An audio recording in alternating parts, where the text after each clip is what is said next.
'Twas brillig, and the slithy toes did gyre and gimble in the wabe.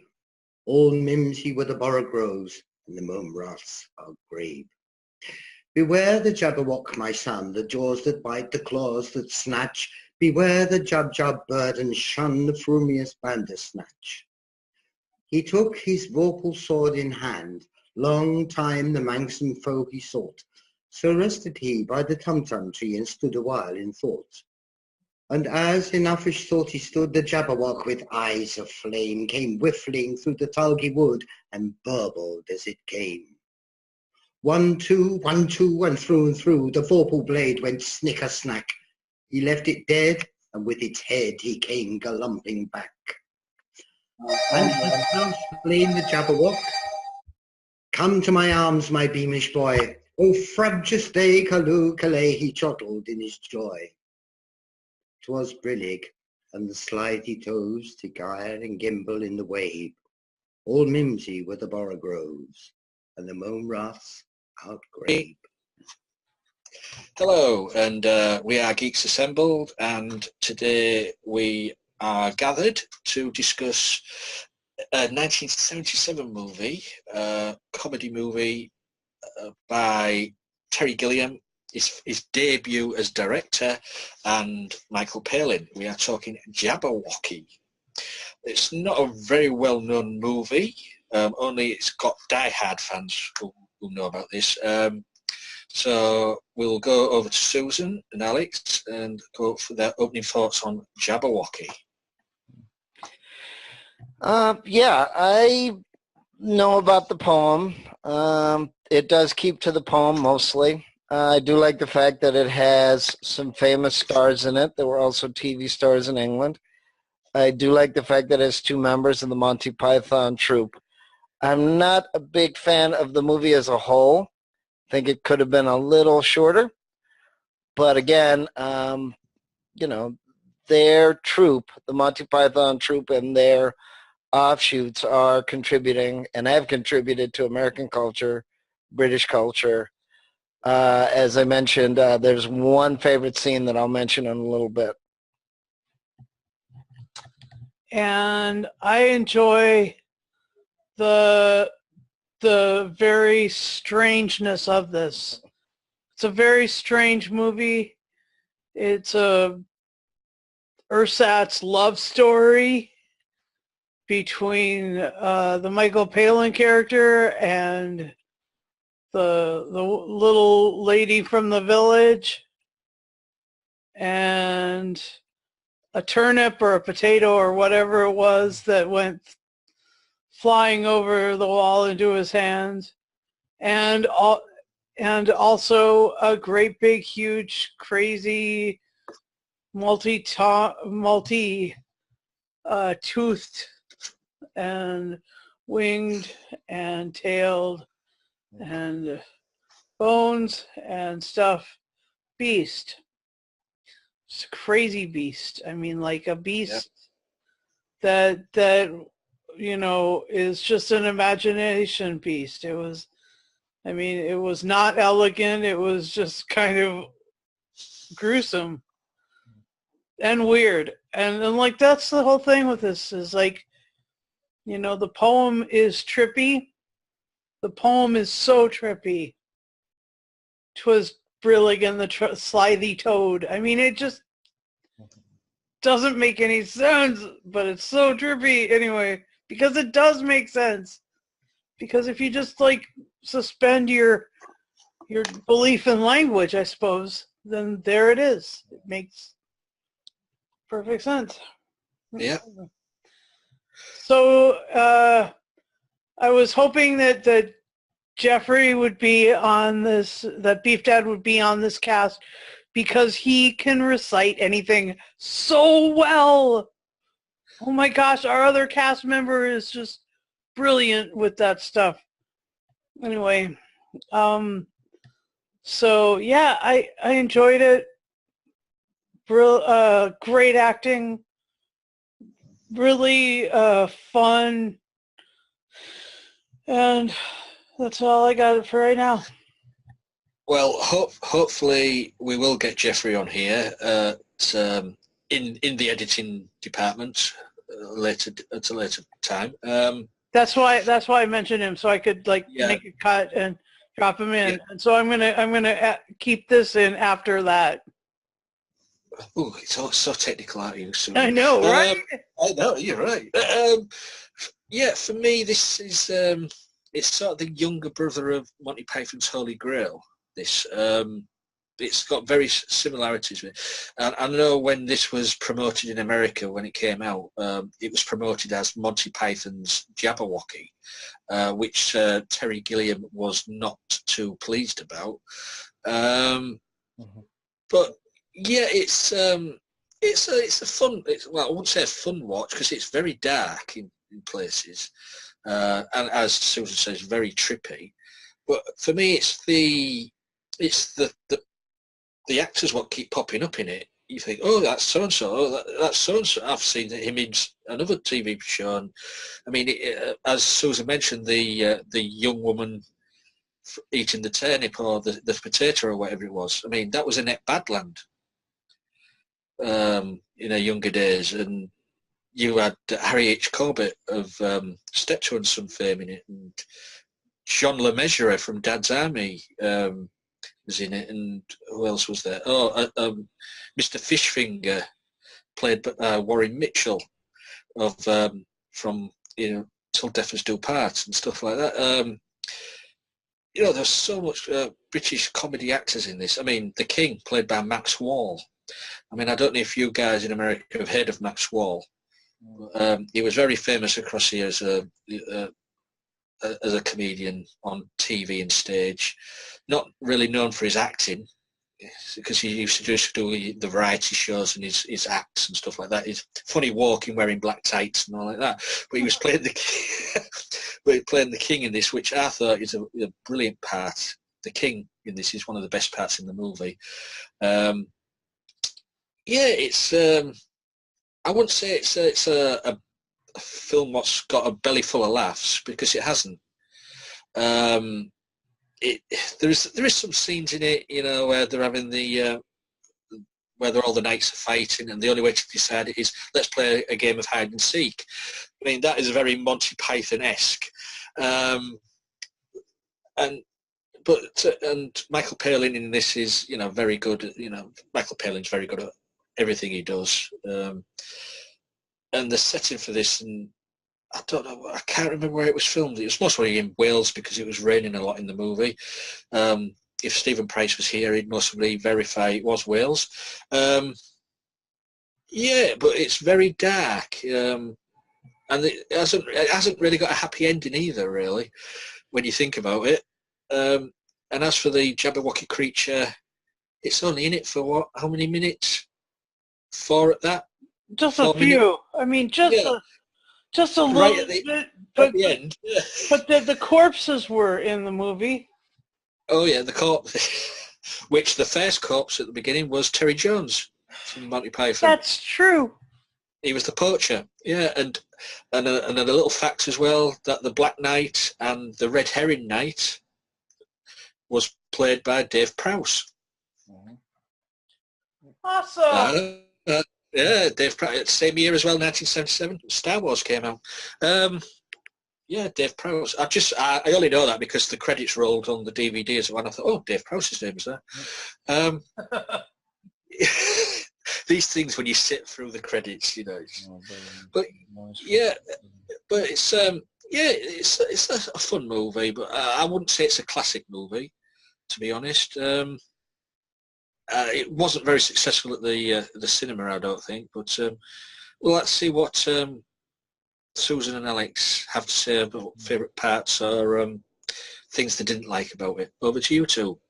Well, I just was going to play off you were telling the hide and seek Oh yeah. bit. One of the big Monty Python sketches that was like almost throughout a whole episode was the World Hide and Seek Championship. And, it really was sort of like, you know, this was kind of like lifted right out of anyway. Okay, my favorite scene is that guard that gets killed after that super long, over tedious introduction, even though I like Witness the Wit and all that, and that's one of the things about wordplay that Monty Python and the crew was very good at. If I could digress, I mean, you had Benny Hill, you had Monty Python, you had a lot of comedians, and unfortunately, because America and even Massachusetts had a problem with the accents and all that, that's probably why they sort of advertised it as Monty Python-esque. Even though it does have shades of their universe, it's not really Monty Python because John Cleese isn't in it and the other people aren't necessarily in it.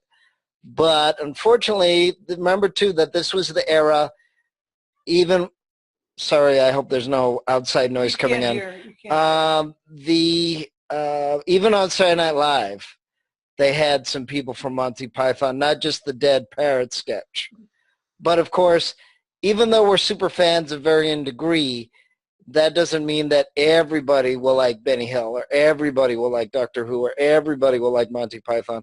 Even though the local station, ironically enough, in Boston / Cambridge, did show Monty Python quite a bit and Doctor Who, and even kept showing Monty Python even after they changed the syndication, and even Channel 56, the independent station, which did show a lot of British TV shows and movies on the overnight from 11 to 6 a.m., most for many years, did get a lot of flack for showing Benny Hill, and it wasn't politically correct, and they did have a lot of, skin, and they did even show the variety shows where they were singing back then when it wasn't totally comedy sketches. Of course, it did get re-edited. So I think that might be the other issue too, because I know in the 70s and the 80s, they did re-edit a lot of things, and they had TV versions where they took scenes out and put other scenes in, and they took out some of the bad language and nudity and all these other things. But that was one of my favorite scenes. Do I like this as much as the Monty Python skits re-edited into a movie? No. Did I enjoyed what was the one from 83, The Meaning of Life?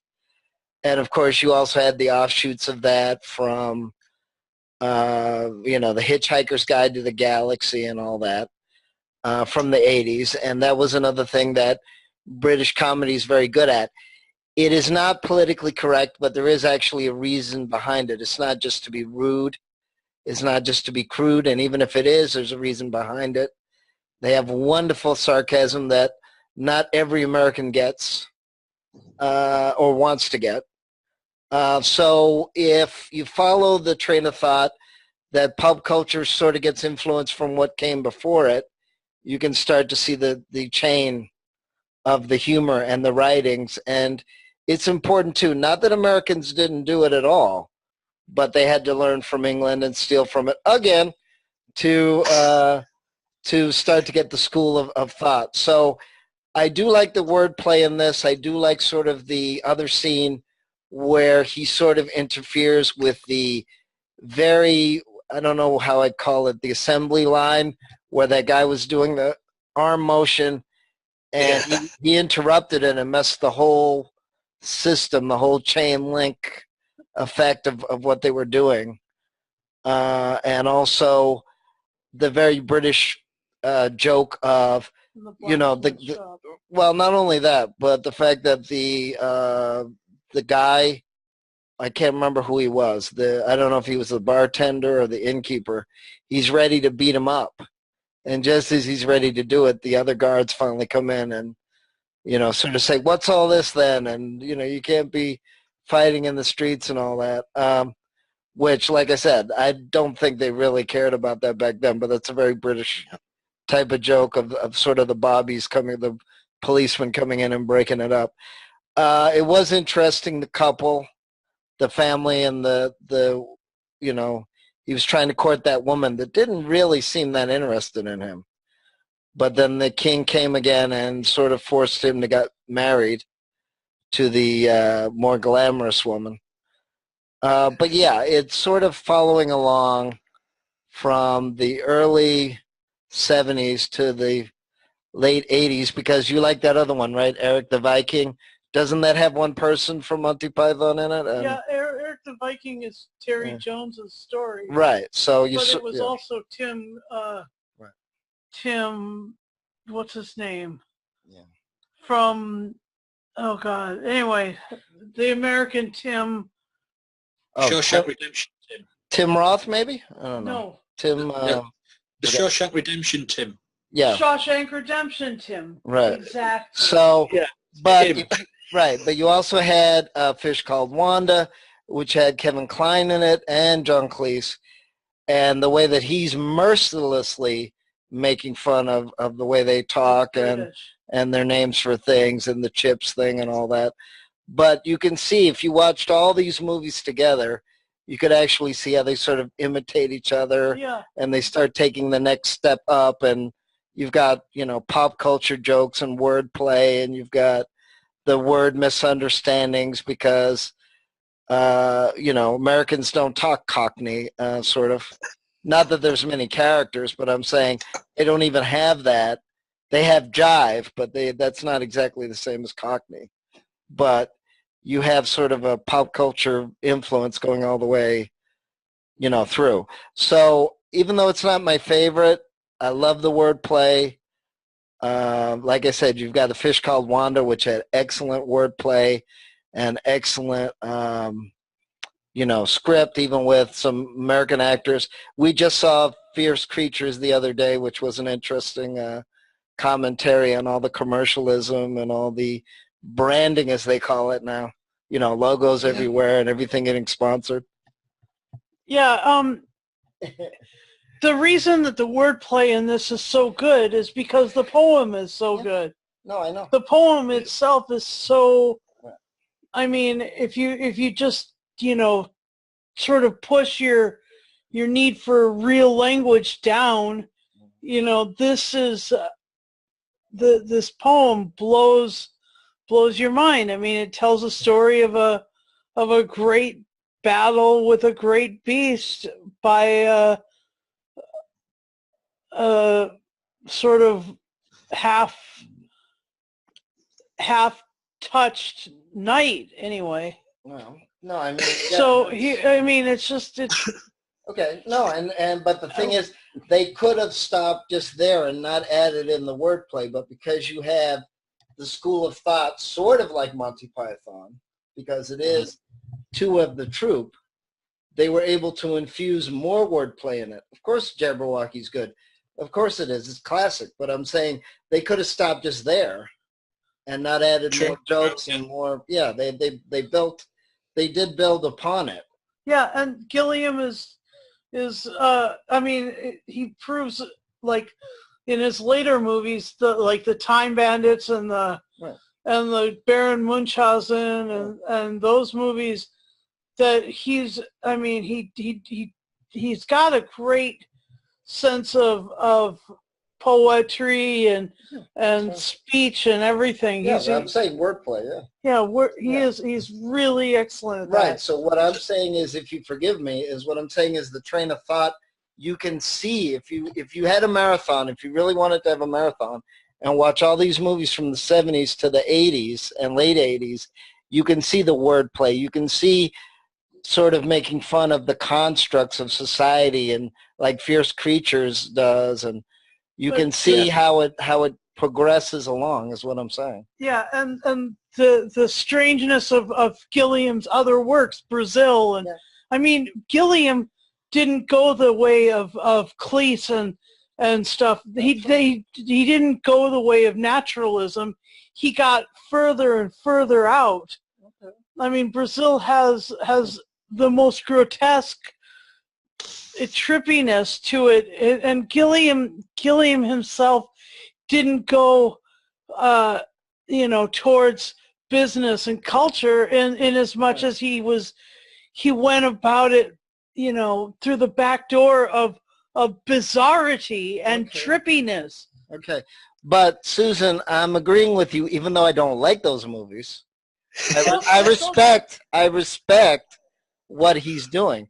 But I'm presenting it from a different train of thought than you are. We're not disagreeing. We're just presenting different sides of the prism. But I'm just saying that Gilliam Yeah. came at it from a different perspective Gil- because of, Gilliam- I mean, he started with Jabberwocky and he ended up with like Brazil and even some more things like the Man of La Mancha, which is you know, it actually is a beautiful piece of literature. Okay, but he makes it so bizarre. okay, You know, I don't want it that bizarre myself. Well, But that's Gilliam. but remember that he was in Monty Python. Right. So he added to the Monty Python-esque Right. humor, and when they had to quit and they wanted to go into movies and they wanted to do separate projects, you can still see the theme. You can still see they're making fun of society. They're making fun of the words. Just like the old sketch, the Dead Parrot sketch and the Complaint Department sketch. It's just that they're moving on to the next level. They're moving on. Right. Right. For me, what Gilliam brought to this movie and his other movies is his skills of animation. He has brought them into the real world.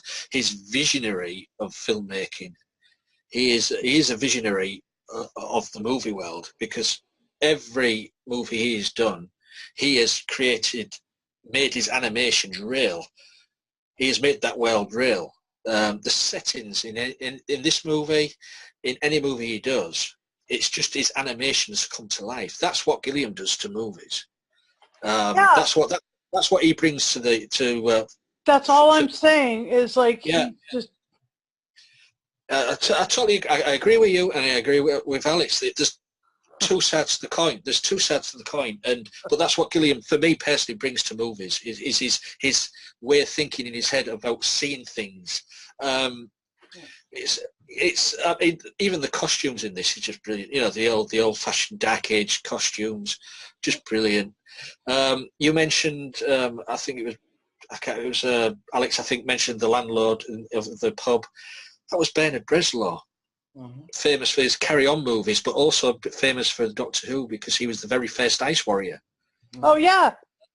And there was also another Doctor Who connection, apart from Annette Badland. There's also another Doctor Who connection in this, and I think Alex mentioned him again, with the guy with the arm, and he puts him out of sync. That was Derek Deadman. He played the Sontaran leader in Invasion of Time. Yeah. So, you know, there's little things like that. Yeah. Geeky. Yeah. They also have, sorry Lee, they also have the princess was also in Rumpole of the Bailey, which ironically you wouldn't think has a connection to Monty Python or to poetry, but it does, because Rumpole of the Bailey, Horace Rumpole, even recited Jabberwocky on many episodes. So it even has a connection. And the woman that was the princess, even though, you know, wasn't the best, was, but she played the role well. And, you know, back then too, you could see a lot of her, which you couldn't do back then as much, was the fact that she was a character in the Rumpole of the Bailey TV series, which was based on plays and based on the books before John Mortimer died. And even there, if you read the stories, you can see the Britishness of it and making fun of reality shows. Even in the 90s, he was making fun of it in the books. And reciting Jabberwocky and reciting Wordsworth and reciting other, poems, and even using it as a joke. Tennyson. Yeah, even using it as a joke when he wanted to go to sleep or his loud wife woke him up and things like that. So even though it's not the same series, you have some of the same actors. The Charge of the Light Brigade. Right, and even Rumpole was produced in Boston, as well as the original House of Cards with Ian Richardson, which is very ironic, because Boston wasn't known for liking the British. They usually were anti-British. But they produced all of Right. it. Right, but they produced all of the British stuff. No. I disagree. Okay, fine. They were huge.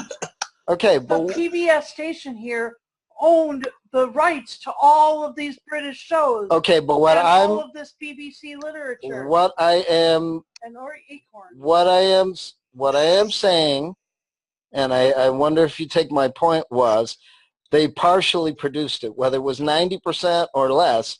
That's not my point. My point is that they are supposedly anti-British and anti-Irish. I don't see But yeah, well, you were not in Boston in the 70s and the 80s. I know. Okay. So that's the ironic part. Of course, it has changed.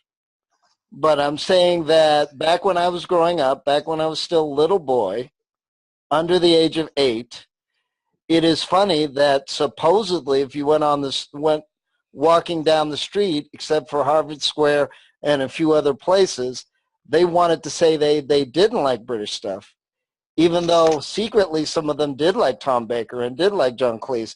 And Faulty Towers is still very popular here, ironically. But the airwaves proved it otherwise. Right, that's fine. I mean, the Yeah. airwaves, what they produced and what they shared with America. Because I mean, it was only because of Boston's WGBH that America got Monty Python or any of the other stuff. Yeah, that's fine. They brought Thames, they brought Acorn, they brought BBC, they brought all of these things and shared it with America. Okay, but I'm saying it's ironic because if you went in the 70s and the 80s, most people did not want to admit that they were closeted fans. They didn't want to admit to everybody that they liked it, even though they did. They didn't want to admit it. But that's changed now.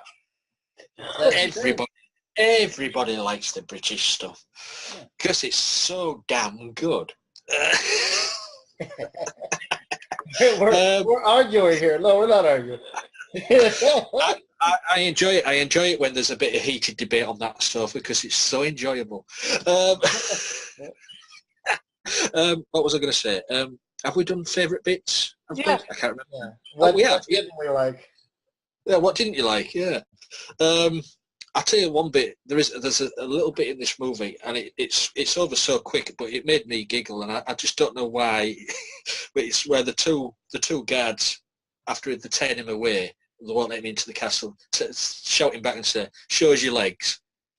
So he drops his trousers around his ankles, and there's all that crowd there. He stood there with his backside showing to the crowd, and the guards go, "No, it's not. No," and then they just walk off and leave him there. I thought, what's what? I just didn't. It made me laugh. Yeah, it's the humour's there. As you said, it's the Python-esque humour, but it's not fully there. It's not fully formed, as to say. But it's the Gilliam's vision. It's not Python. It's Gilliam and Palin because I think they wrote it together. I think. Yeah, all right, easy. What's all this? This is Terry Gilliam messing with your mind. Messing with my mind, yes. Yes. If anything else to say on this movie, do you want to go? Here we go. Yeah, I mean, like I said, you can see it isn't Monty Python, but it's Monty Python inspired. It has a little bit of the flair and the twist. Just like the same thing, I know it's not directly connected, but I did love it when Benny Hill made fun of Charlie's Angels and Starsky and Hutch. Okay. And the certain, wait a minute, but the certain flair and sarcasm. And it's funny too because it's natural. It's not forced. And I think that's the other reason too of why English humor is so popular in America. Because there's still people kind of going, oh, I didn't see it that way. And that's where Gilliam is. Part of his gift is the animation, which was in Monty Python as well. And the surrealness that even in the 80s, not every show, not every, film realized. And that's the thing. The British have a certain sarcasm they have always had that America's had to kind of relearn that. It's not that there isn't American sarcasm, but it's different. It's more boardroom than English, where the English see it almost in everything. They have a degree of sarcasm in almost everything, whereas America is more, Okay. We don't need to, because this doesn't have to do with America. It has absolutely nothing to do with America. Oh, I disagree. No.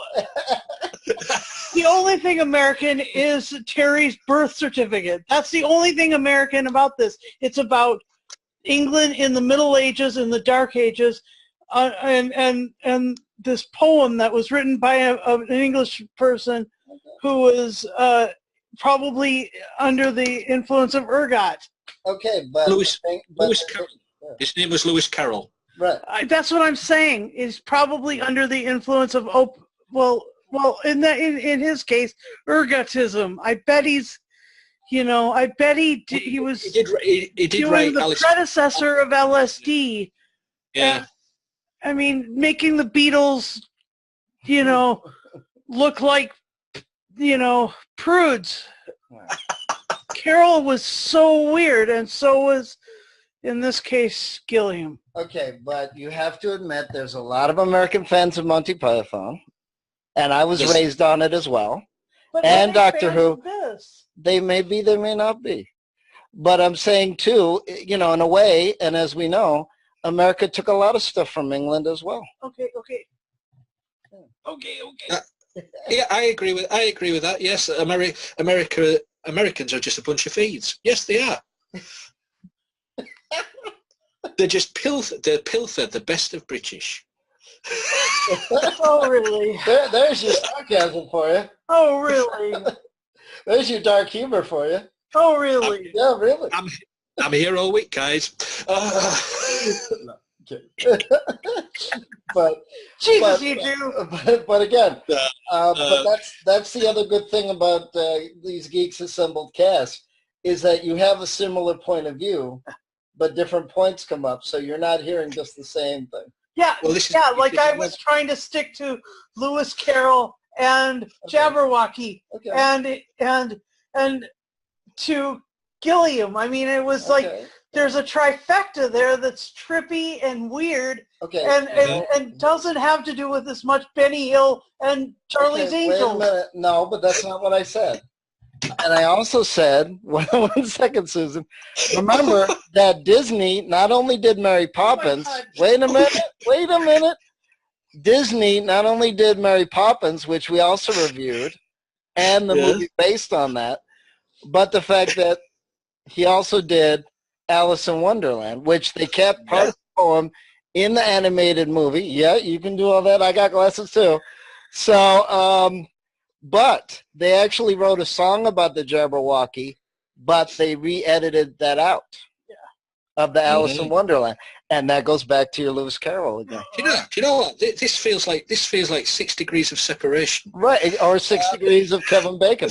6 Yeah, degrees of Lewis Carroll. Going back to the movie. Sure. Degrees of Just for a bit. Right.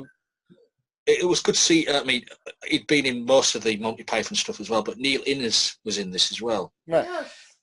who played the second court after the one got his head cut off. But he's well known from being in making music and being in a band. Well known for the Urban Spaceman. And the Urban Spaceman, baby. That group, I can't remember what it was. Was it Bonzo Dog Doodah Band? I think it I'm was. not sure. Yeah. Yeah, but Neil Innes was in this, and it was good to see him in it. But all in all, it was enjoyable, but it was a dark tale, Mm-hmm. and I think that's maybe where the comedy doesn't gel so well, because it's a dark tale.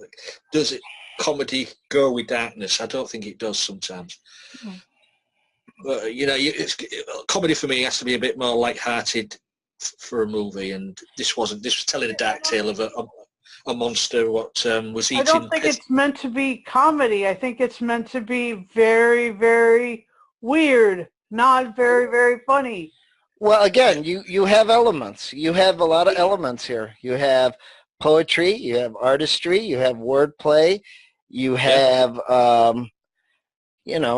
just like, and again, that was the other benefit of the school of thought, which is what I'm trying to say, of the sarcasm where he messed up that sort of assembly line. It wasn't a real assembly line, but sort of that idea. He messed it all up by interrupting the guy with his arm motion. And you've just reminded me as well. There was another Doctor Who connection in that scene. Brian Glover Right. He with the bald head who was in charge of everything. He was in Attack of the Cybermen. Right. And he was also in Alien 3. Right. Like that.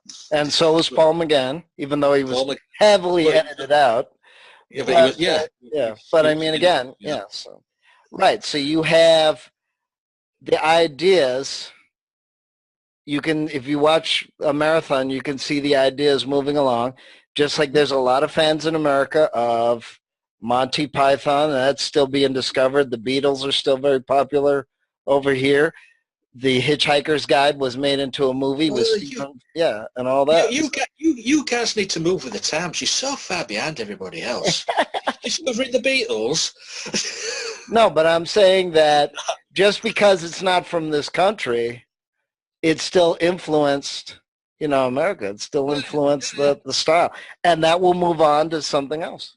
And that's the reason that, Terry Gilliam was so influential. Was here he was an American an expat who became famous for his involvement with a bunch of British comedians. Yeah. I mean, but he himself was like a king of weirdness, not being, super funny except for with them, but he was, famous for weirdness. Okay, well, I mean, that's the other thing. That's part of life as well, and part of comedy is that you don't think and agree like everybody else. You have different, just like Monty Python, just like any comedy troupe.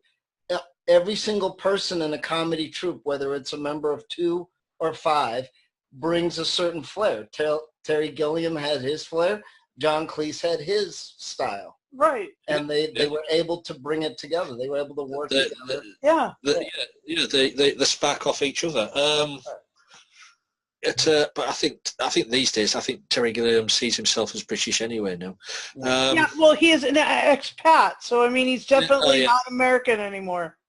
Yeah, so Yabu sucks to you lot out there. We claimed Terry Gilliam.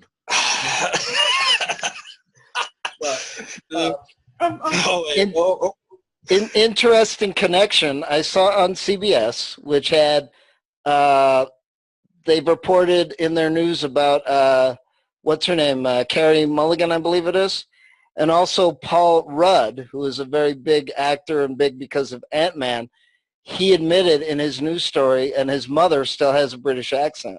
So even though technically they're American, Paul Rudd's parents came from England. There you go.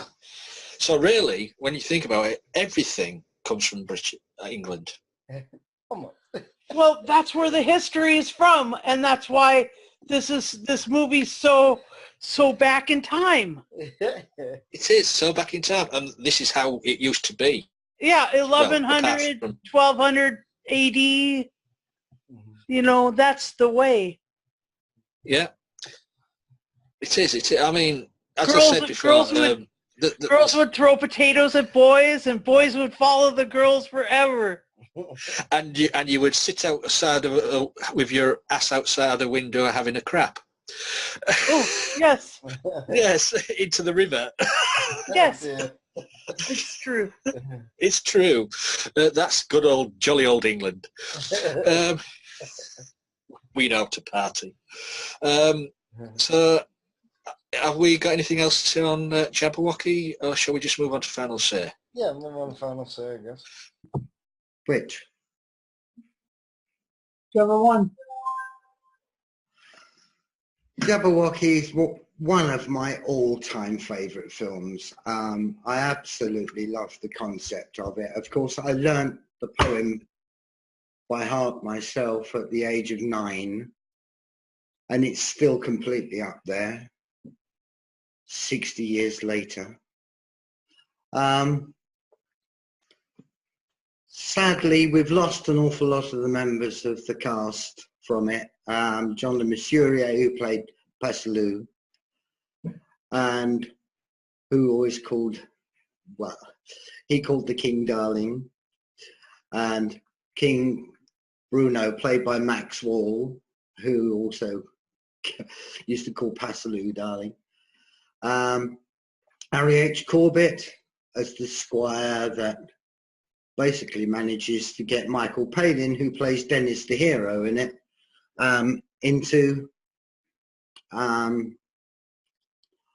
shall we say, the position where he can actually fight the Jabberwock eventually. Masses and masses of stars. Bernard Bresslaw, who played the landlord of the pub, great. Warren Mitchell, who played Fish Finger, and of course Michael Palin was in love with Mr. Fish Finger's daughter, who was played by the wonderful Annette Badland, who all the Who people will remember as a Slovene. Wonderful, wonderful lady, brilliant sense of humour, and she's just great in this. She's just such great fun. Yeah, loved her to bits in this. Loved the show, loved the film. I did like the gentleman that was introducing the king, and unfortunately I can't seem to find any video. I'd love to memorize the whole thing where there's witness the whip and on, and he goes too far, you know, the guard or whatever introducing the king. The herald. And then then the king says, get rid of this guy at the end because he went too long. He's doing too much of an introduction. If you like the guy who was looking after the king, Passaloo, John Le Mesurier, if you watch Dad's Army, John Le Mesurier is in every episode of that. Wait, there we go. That is good to know, although I'm not a big fan of Dad's Army. But I just love that introduction. I'm like, did they really sit down and write that, or was it all improvised? Who knows? But it's just brilliant. It felt like it was 10 minutes, but I loved it. Yeah, it's just brilliant. And when you consider the whole thing is just based on a nonsense poem, it's wonderful. Because they really created a brilliant story. I mean, Terry Gilliam's just a genius.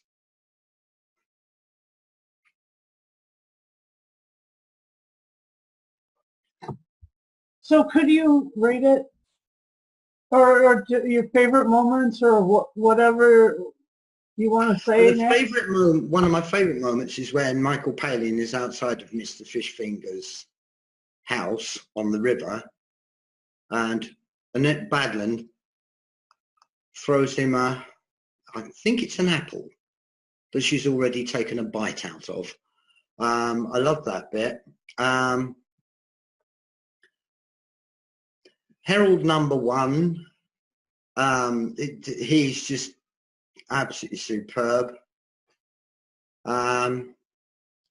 Played by John Bird, who was very famous in England for doing, political comedy. He used to take the mickey out of all the politicians. He was brilliant, brilliant. I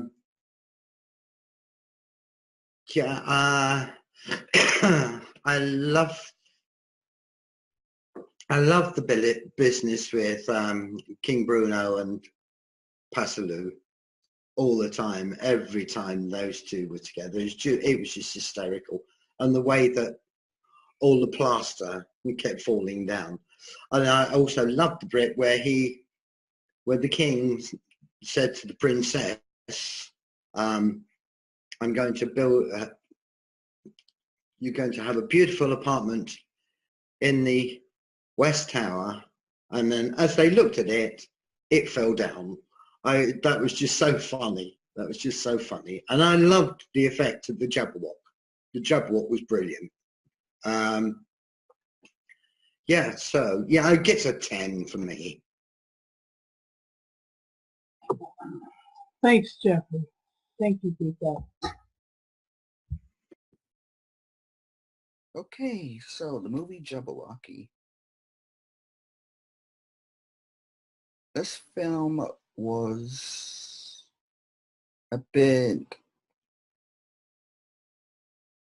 strange, unusual, and weird film.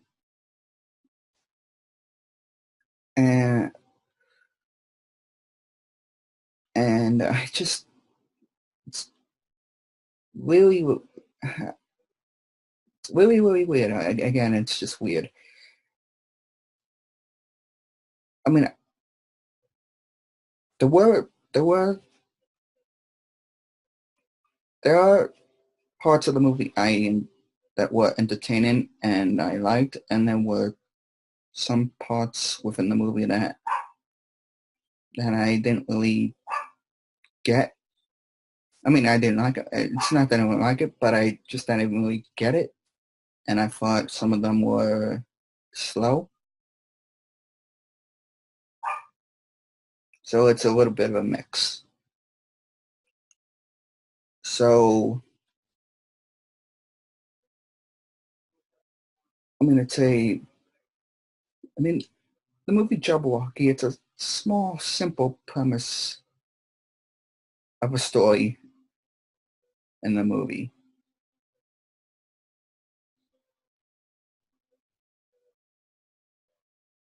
But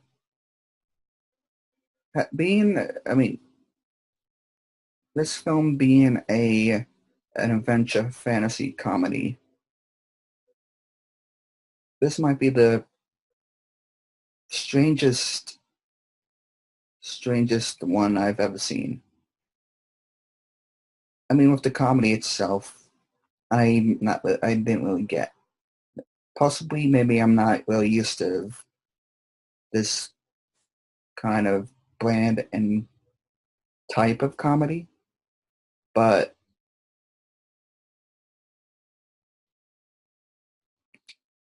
yeah, I just didn't really get it.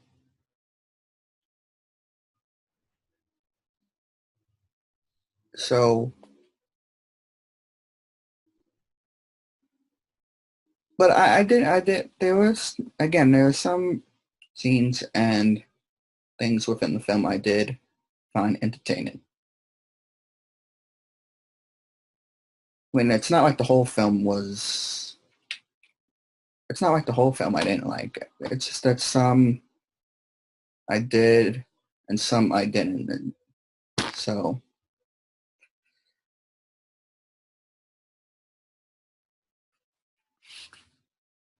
I mean, I could I could remember something within the film that was pretty brutal. I mean, the whenever they would show someone getting killed in the film, like the Jabberwocky kills, for instance, it was pretty brutal. Like they show like the victims and kills, like a few body parts, and the rest would be like a skeleton. And that reminded me something of coming out like a 70s or 80s horror film. Even and this movie was from the late 70s. Even though this is from like the late 70s, the those kills like from the creature, the Jabberwocky, it kind of reminded me of that, like what you would see like in a horror movie. And and the whenever you would whenever you would see like a knight, like whenever you see a knight would get killed, that was pretty brutal as well because you get to see the blood scene going on, like mostly. I thought that was pretty brutal because I thought like you could see the blood going all everywhere and everything. So I mean, it wasn't too gore. It's not like it was like a big gore fest, but I thought it was like it was. I thought it I thought, and that kind of reminded me of like a horror movie, like one of those horror movies that they had back in the 70s and 80s.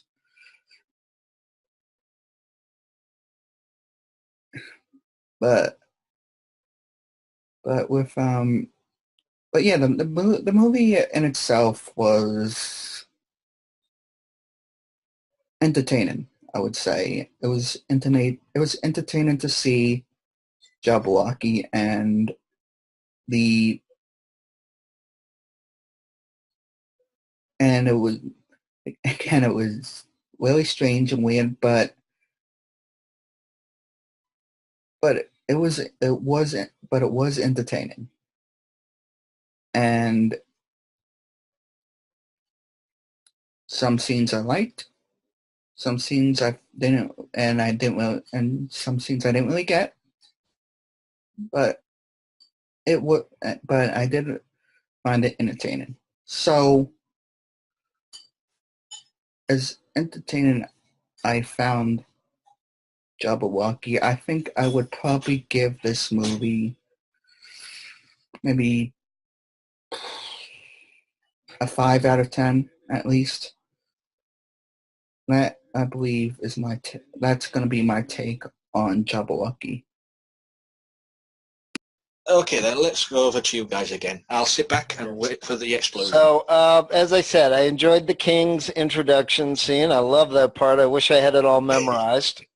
I can't seem to find it, so I guess I'll have to really search and get all the lines, witness the wit, et cetera, et cetera, et cetera. And then the King has him killed after he's done with that overlong introduction, which partially reminds me not only of Monty Python, but the Bullwinkle cartoon with the narrator with the fractured fairy tales. Oh, yes. So you can see sort of the development of the humor, of the sarcasm, of the wordplay. Even though they're not directly connected, you can see part of the pop culture connection. And that's also why it was great that Monty Python, before people unfortunately died off or became sick, that they were able to work from 68 to 88. And now if you're a fan, or even if you're not a fan, you can rediscover and see almost all of their works, whether it be a concert film or the Life of Brian or whatever. You can see that sort of humor all the way through, and with all the video and computer and internet, you can still see, even on Saturday Night Live, every few years they bring out the Dead Parrot sketch, and they performed it on Saturday Night Live, which is ironic because it's not immediately connected. But people love the wordplay and the way it was written, and that's one of the reasons why Monty Python has been around so long, because they're extremely bright, extremely intelligent, and extremely funny. And if they can add part of that thought process to other movies, there's absolutely nothing wrong with it. So what's your score? My score, because of the acting and the wordplay, I'd give it an 8. I did think the movie was a little overlong, but I did enjoy the cast. I did enjoy the jokes, even if they're dark humor and even if it's very light. But again, it's supposed to be the Middle Ages. I mean, this isn't the Mel Brooks version of History of the World Part 1 or Robin Hood Men in Tights or even Spaceballs. But again, who's to say that he wasn't inspired a little bit with a British sarcastic sense of humor? Yeah. And I will give this 8.5 out of 10 for similar reasons, although not the same one.